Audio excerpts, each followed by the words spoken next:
இப்போ we will discuss what is a body corporate.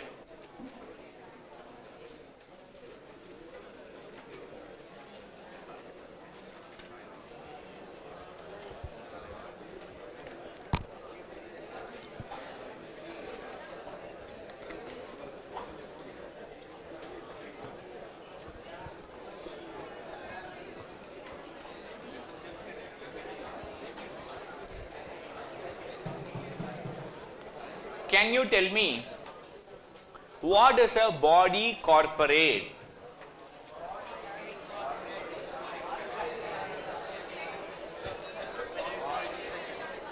Huh? Formed through registration? Huh? Domestic law or under any foreign law?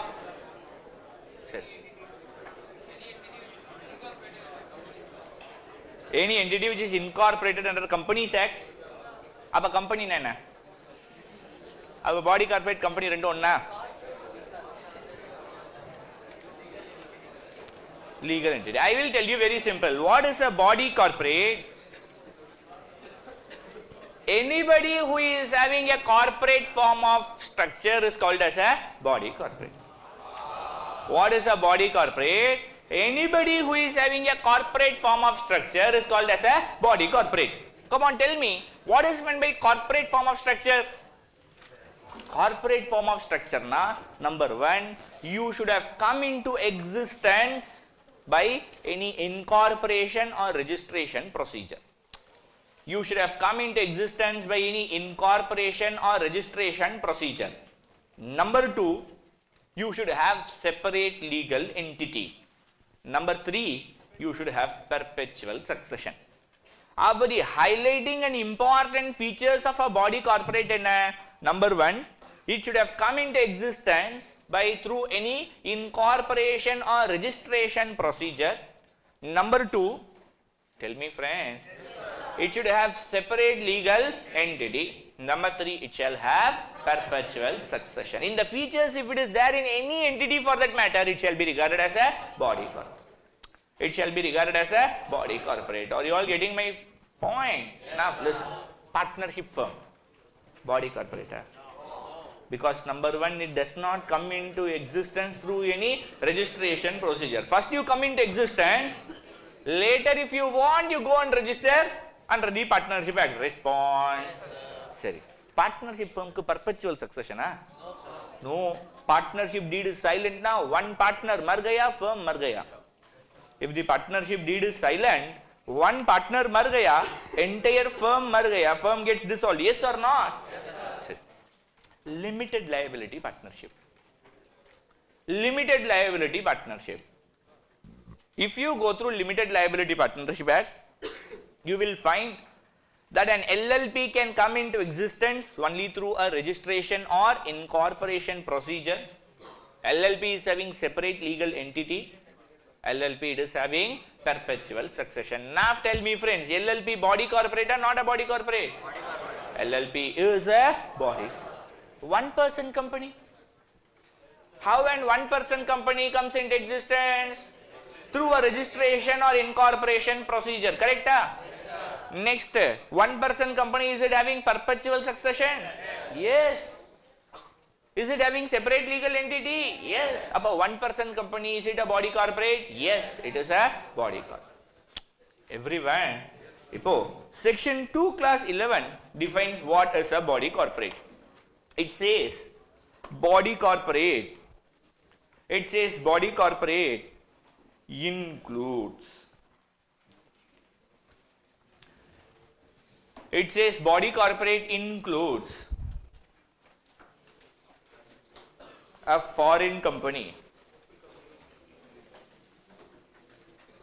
Body corporate includes a foreign company and it excludes a cooperative society and it excludes a cooperative society and it also excludes any other notified body corporate.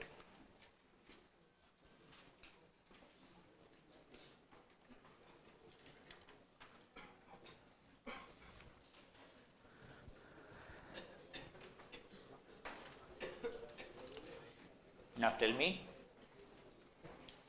who is a body corporate? As per the definition of this section 2 bracket 11, body corporate, it includes a foreign company. What is meant by foreign company? A company which is incorporated as per the foreign law and it is having a place of business in India. It is called as a foreign company. Correct? Yes, sir. Everyone? Yes, sir. Sorry, come on. Now, a foreign company, how it is created? Through a registration or an incorporation procedure. Respond, friends. Yes, sir. It is having separate legal entity. Yes, sir. It is having perpetual succession. So thereby a foreign company shall be regarded as a body corporate.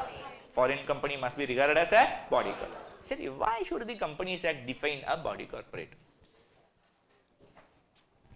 Why should the Companies Act define a body corporate?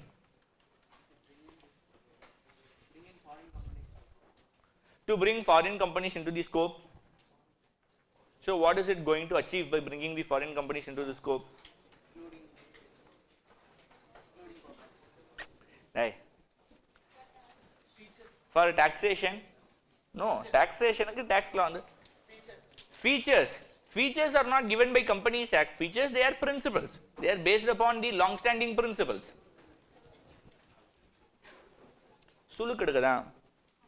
Some of the provisions of Companies Act we would like to make applicable to the body corporate also.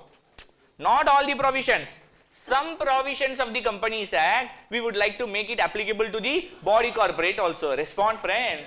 That is why the Companies Act is defining who is a body corporate. But there is no big purpose in Companies Act defining body corporate. The only main purpose of Companies Act defining body corporate is the Companies Act wants to make some provisions of the Act applicable to body corporate also. How it can make it applicable to body corporate? Define it in the definition as body corporate. Then in the relevant sections says these provisions are applicable to private company, public company and any other body corporate also. Now what happens? That particular section alone is applicable to body corporate. Come on. Yes, sir. Hey, tell me. Generally, Companies Act provisions, they are applicable to all companies. Correct? If a company is formed and registered under the Act, to all those companies, all the provisions of Companies Act is applicable. Yes or not? Yes, sir. But for a body corporate, if I want to make some provisions here and there applicable, first I should define who is a body corporate. Yes, in the relevant section, I can go and say the provisions of this section, they are applicable to any body corporate. The provisions of this section, they are applicable to any body corporate. I can go and define. Respond, friend.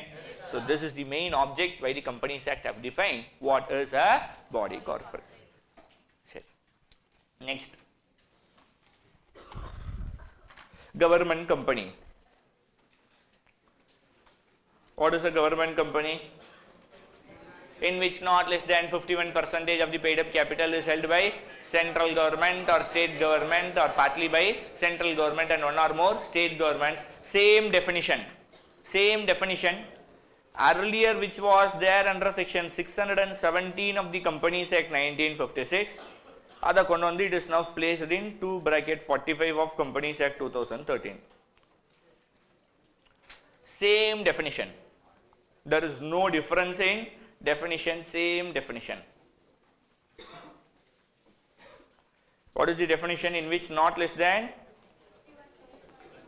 51% of the paid up capital is held by central government or state government or central government and one or more state government. One important observation here. One important observation here. Listen. Hippo, can you bring me out the definition of a subsidiary company? Two mechanisms to find out if a company is subsidiary or not. What are all the two mechanisms to find out? One is a management control, the other one is a ownership control. Yes or not? Yes, sir. Ownership control. When can one company have ownership control over the other company? Tell me. More than half. Correct? Here you need to understand there is a difference between more than half and not less than 51%. 50.1% I am holding na, I become the holding company. 50.5% if I am holding means I become the holding company. More than half, yes or not? Yes, sir. Yes, sir. Respond, children. Yes, sir. I have not written anything over there. Why are you so bothered about that? Come on, listen to me. 50.75% X Limited is holding in Y Limited. X Limited holding company, yeah? Yes. You will not get all these doubts here. Examination hall you will get all these doubts. 50%, more than 50, not less than 51. Anga you will write, if one company is holding 51% in the other company, it shall be regarded as a holding company. Abatto. Wrong. It is not 51%. More than 50% is not equal to 51%. 50.1. More than 50, yeah? Yes.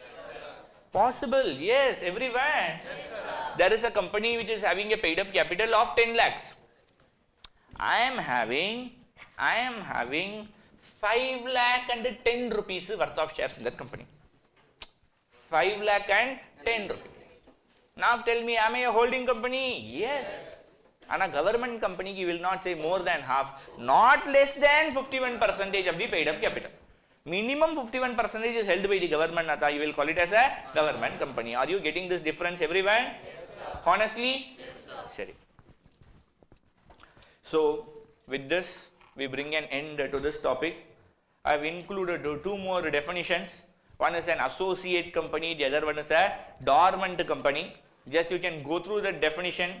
It is beyond the scope of IPCC, but still as a safety mechanism it is included. So, you can just go through it once. So, beyond the scope of IPCC, you need not know what is an associate company. Associate company means if one company is having significant influence over the other company, means you call it as an associate company. Significant influence. Now, 20% or more if it is holding, you call it as significant influence. So, this is an associate company. Dormant company, a new concept introduced under the Companies Act, where a company is formed just for the purpose of holding some technical know-how, knowledge, etc., it shall be regarded as a dormant company. For example, I am going to engage in the business of telecom. Now, if I obtain telecom license, but my license period starts only after the next third year. My license period starts only from 2018. Now, what I can do? I can form it as a dormant company. This dormant company will be there. It will be holding the assets, but it will not be doing any operations. Getting my point? Yes, dormant company. Now, dormant means what? You know what is a dormant partner? Here it is a company which is not going to carry on any business. It is not going to carry on any activities. It is just remaining idle. Maybe what it will do maximum? It will hold some assets. It will hold some assets. That is what we call as a dormant company. Again, a new concept defined under Companies Act, much beyond the scope of IPCC. Sorry. One more thing I will say. Editors, please cut this. Or nimisham. Pantiya, pass pantiya. Adla madam, pass pantiya. Goal utruvaanga. I will tell you one thing. Institute has come out with a supplementary material. If you go through that supplementary material, all the definition sections is included in that supplementary material for IPCC. Whether it is relevant for IPCC or it is not relevant for IPCC, totally under section 2 of the new act, 95 clauses are there. Out of that 95 clauses, somewhere around 40 to 45 clauses were notified in the first set. So, all those 40 to 45 clauses are included in your supplementary study material without considering whether it is applicable or you will have some implications in your examination. Without considering all those things, it is included in your thing.